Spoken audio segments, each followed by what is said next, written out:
Hello, नमस्ते, सत श्री अकाल, सलाम। तो भाई आज हम आए हैं फ्लैपी देवी के एक एग्जिस्टेंशियल क्राइसिस को सॉल्व करने। उन्होंने एक प्रश्न पूछा है, दार्शनिक प्रश्न पूछा है, अपने दर्शकों से बोला है कि हेटर्स हो चाहे फॉलोअर्स हो, मुझे बताओ कि क्या ये मैं सही कर रही हूँ, सही दिशा में जा रही हूँ अपनी बच्चियों का चैनल बनाकर, प्लीज़ मुझे बताइए। और आप सब तो जानते ही हैं कि एक टाइम पे हम इनको भाभी बोल के डिफेंड भी करे हैं और इनको गाइड भी किए हैं, तो अब हमें अपना ओपिनियन इनको बताना ही पड़ेगा। तो फ्लैपी देवी, पहले तो आप ये बताइए कि आप बच्चियों के भविष्य के लिए इतनी चिंतित क्यों हैं, जबकि आपके ससुराल वालों ने आपको पैसा, प्रॉपर्टी सब कुछ दे दिया है और आपको किसी भी प्रकार की कमी नहीं है। आपका जो काम है, जो कि आप कहती हैं कि सोशल मीडिया से आपकी कमाई आती है, पैसे आते हैं, तो उससे तो आपको कोई कमी हो नहीं रही है। व्यूज डाउन जाते हैं तो आप अपने ससुराल वालों को, ननद को, सबको खरी खोटी सुनाकर अच्छे व्यूज कमा के करोड़ों रुपए कमा लेती हैं एक वीडियो से। फिर पीशो की आपको जो मिल जाते हैं प्रोडक्ट्स, उनसे भी आपकी कमाई हो जाती है और घर बैठे ही आपके पैसे आ रहे हैं। तो फिर आपको ये डर क्यों है? क्या ससुराल से मिले पैसे को और कंट्रोवर्सी से कमाए गए पैसे को आपने खा के उड़ा दिया क्या? इन्वेस्ट नहीं किया? हमने बताया था ना कि बच्चियों के फ्यूचर के लिए, उनकी पढ़ाई के लिए, रहन सहन के लिए, अच्छी लाइफस्टाइल के लिए, आगे चल के उनकी शादी के लिए भी आप इन्वेस्टमेंट कर दीजिए इन पैसों का, कि जब तक वो 18 साल की होंगी, बच्चियां बड़ी होंगी, तो उनकी जरूरतों में ये पैसा काम आएगा। वैसे तो आप इधर उधर घूमती रहती हैं, लोगों से पूछती रहती हैं चैनल कैसे चलाएं, आगे कैसे बढ़ाएं। तो क्या आपने किसी से, पढ़े लिखे अपने किसी मित्र या भाई से पूछा नहीं कि भाई ये पैसों का मैं क्या करूं, इन्हें कैसे अच्छे तरीके से इन्वेस्ट करूं? गवर्नमेंट ने तो कन्याओं के लिए इतनी सारी स्कीम्स निकाल रखी है इन्वेस्टमेंट की, उसी में पैसे डाल दीजिए।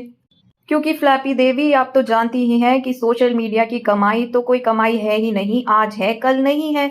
गवर्नमेंट ने जब टिकटॉक को बैन किया था तो कितने सारे इन्फ्लुएंसर रोड पर आ गए थे और वो दोबारा अपनी वैसी फैन फॉलोइंग बना ही नहीं पाए। और ऑस्ट्रेलिया की गवर्नमेंट ने भी 16 वर्ष से कम के बच्चों को बैन कर दिया सोशल मीडिया से। तो अगर ऐसा ही कोई रूल कल को भारत की सरकार ले आएगी तो आप बच्चियों का चैनल बना के करेंगी क्या? और देखिए, आपने ही डायलॉग मारा था कि अब मैं ही इनके माँ हूँ और मैं ही इनका पिता हूँ, तो फिर आप बच्चियों को बचपन में ही चैनल डाल के उनको कमाई क्यों करवाना चाहती हैं? क्या आपकी कमाई बच्चियों के भरण पोषण के लिए कम पड़ रही है? अरे भाई, वो जो ठाले अपनी फैमिली वाले बिठा रखे हैं छाती पे 15-20, उनको जो खिलाती पिलाती घुमाती रहती हो, वो बंद करोगी तो बच्चियों के फ्यूचर के लिए बहुत पैसा बच जाएगा। अपने माता पिता को दूसरा घर क्यों दिलाया? उस घर में फर्नीचर, एसी, टीवी सब कुछ क्यों डलवाया? और आपका भाई तो होटल मैनेजमेंट का कोर्स करके बैठा है, वो नौकरी नहीं कर रहा, वो आपकी छाती पे बैठ के ड्राइवर बन के आपका घूम रहा है। दूसरा भाई जिसको आपने दुकान खुलवा के दी थी, उसने 2 दिन में दुकान बंद करवा दी, उनको ठिकाने लगाओ भाई। खुद अपनी कमाई पे इतनी जौकें बिठा रखी हैं आपने। आप अपने माता पिता का भरण पोषण कर रही हैं, वो कोई काम नहीं करते, आपके बड़े भाई कोई काम नहीं करते और आपका छोटा भाई तो एक नंबर का निकम्मा और नालायक है। उनसे आप क्यों नहीं बोलती कि भाई अब तुम बड़े हो चुके हो, अपना खुद का काम देखो, अपना खुद का काम धंधा देखो और खुद की कमाई करो और खुद खाओ। ऐसे बहन के पैसों पर जीना और बेटी के पैसों पर जीना क्या शोभा देता है?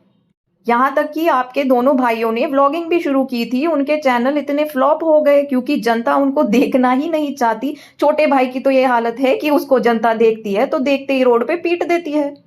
तो फ्लैपी देवी, बेटियों की चिंता मत कीजिए कि आपको कुछ हो गया तो कल बेटियों का क्या होगा।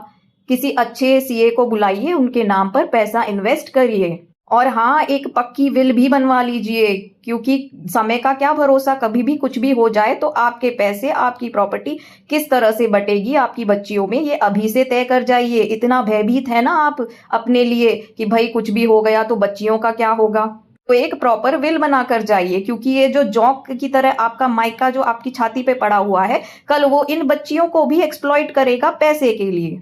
फ्लैपी देवी, आप खुद सोचिए कि जो भाई हट्टे कट्टे होते हुए और हर तरह का पैसा और सपोर्ट होते हुए भी खुद के पैरों पर खड़े नहीं होना चाहते, खुद की कमाई नहीं करना चाहते, वो आपके जाने के बाद आपकी बच्चियों के साथ क्या करेंगे, जो आज कंप्लीटली आपकी कमाई पर डिपेंडेंट हैं? अगर आपको कुछ हो जाता है तो वो भाई पैसे के लिए आपकी बच्चियों का क्या करेंगे?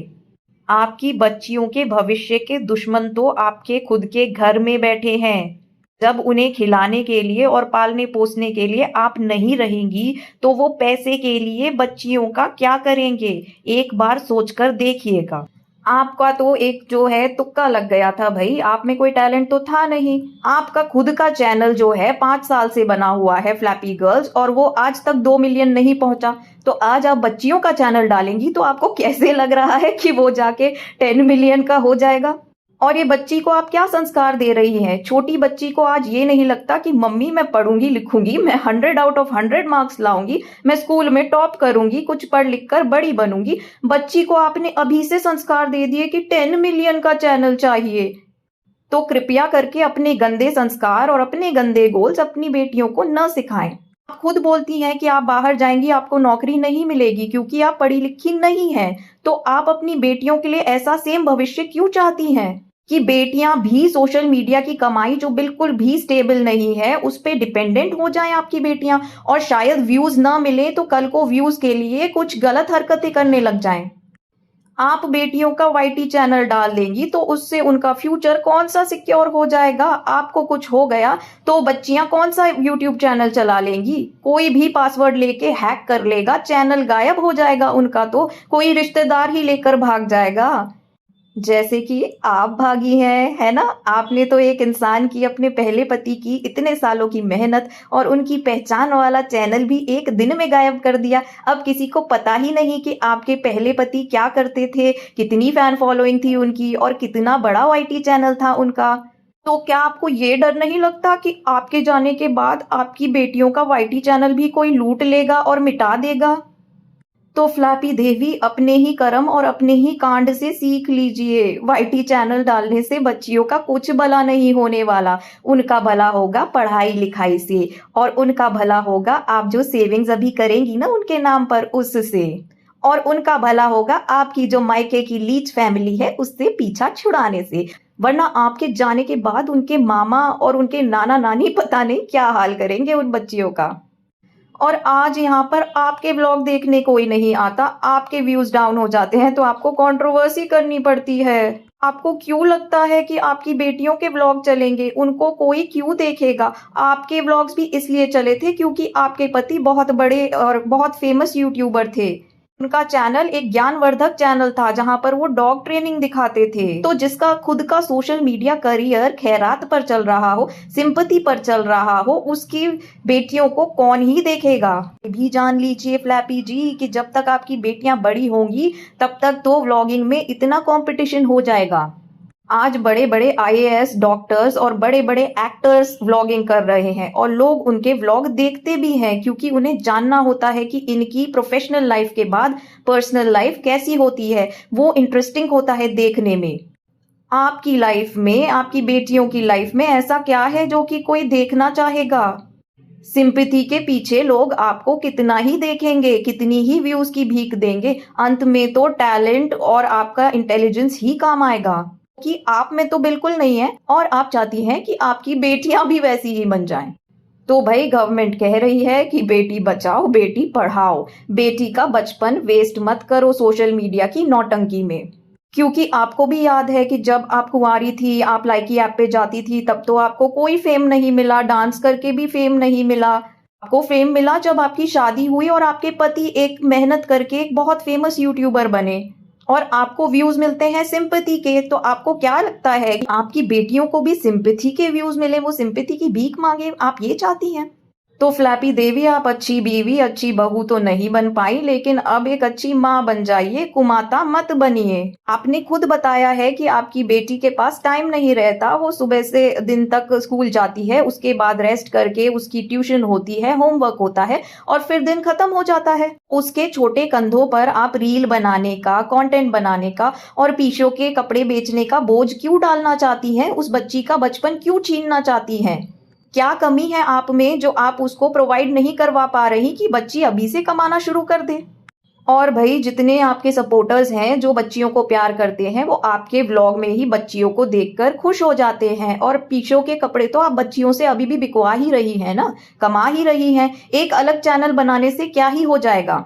सिर्फ बच्चियों का बचपन बर्बाद होगा। अरे अपनी ननद से ही कुछ सीख लीजिए। वो भी अपने भैया के चैनल पर बस छोटी-छोटी व्लॉग्स में आकर ही खुश थी। उसकी स्कूलिंग पर कभी असर नहीं पड़ा। उसने अपना चैनल भी तभी डाला जब आप सारे चैनल लेकर भाग गई और आज भी वो हफ्ते में 1-2 व्लॉग डालकर ही खुश रहती है। अपनी पढ़ाई-लिखाई पर वो कोई असर नहीं पड़ने देती। वो जब उसके एग्ज़ाम्स होते हैं ब्रेक ले लेती है। जबकि आप जब तक वहाँ थी तो उसके पीछे पड़ी रहती थी और उसकी पढ़ाई में खलल डालती रहती थी। तो वो तो पढ़ लिख कर कुछ बनेगी भी और अपना सोशल मीडिया करियर भी चलाएगी। तो ऐसा ही जब आपकी बेटियों की पढ़ाई कंप्लीट हो जाए तब वो अपना इंडिविजुअल चैनल डाल सकती हैं और पढ़ाई के साथ-साथ तब वो सोशल मीडिया चला सकती हैं। तो फ्लैपी देवी बात समझिए और बच्चियों को सोशल मीडिया की गंदगी में मत धकेलिए। उनको अपना पूरा बचपन जीने दीजिए। और हाँ, अगर कोई कमी पड़ रही हो ना कमाई में तो अपने खर्चे कम करिए। ये जो 15 लोग छाती पे बिठा रखे हैं उनको बोलिए कि जाओ अपने आप खुद से कमाओ और खुद से खाओ। और ज़्यादा भारी पड़ रहा है ना तो दादा-दादी को दे दो बेटियाँ, वो पाल लेंगे। वो नहीं कहेंगे कि हमें कमी पड़ रही है और हम बच्चियाँ पाल नहीं पा रहे, तो हम उनसे अभी से कमाई करवाना शुरू कर देते हैं सोशल मीडिया पे नौटंकी करवा के। तो आशा है फ्लैपी देवी आप हमारे सुझावों पर गौर करेंगी और ये नौटंकी बंद करेंगी। और हाँ, आपने कहा था ना कि अब आपको रिश्ते सुधारने हैं, तो भई आपकी सासू माँ बीमार पड़ी हैं, ज़रा लेकर जाइए बच्चियों को और ज़रा दर्शन करवा दीजिए। आपने कहा था कि अब बेटों का फ़र्ज़ भी मैं निभाऊँगी, लेकिन आप एक भी फ़र्ज़ नहीं निभा पाई, उल्टा उन पर एलिगेशन लगा के उनकी बदनामी करके आ गई। लेकिन अब इतना काम तो कर दीजिए, दुनिया भर में घूमती-फिरती हैं, ज़रा सासू माँ के यहाँ भी चक्कर लगाइए, उनकी तबीयत पूछ आइए। इस कहानी के सभी पात्र काल्पनिक हैं। यदि कोई वास्तविकता व इस कहानी में समानता पाता है या इसे सुनकर व्यथित होता है तो वो कृपया अपनी माता को प्रणाम करें। आज के वीडियो के लिए इतना ही, मिलते हैं नेक्स्ट वीडियो में। सी यू अगेन। धन्यवाद।